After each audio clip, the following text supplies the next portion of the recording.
Welcome back to another technical deep dive here in the debug zone.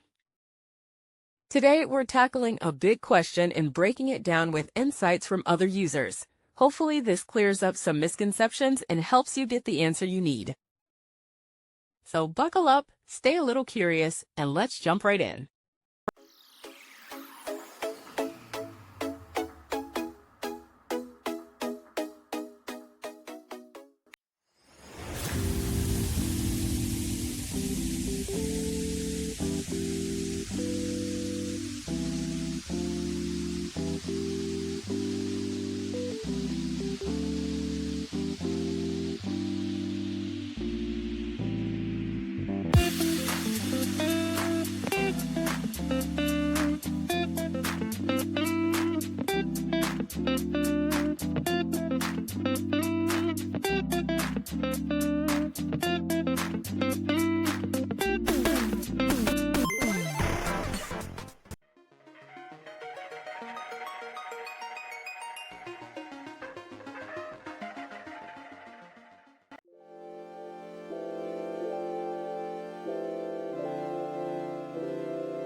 And that's a wrap.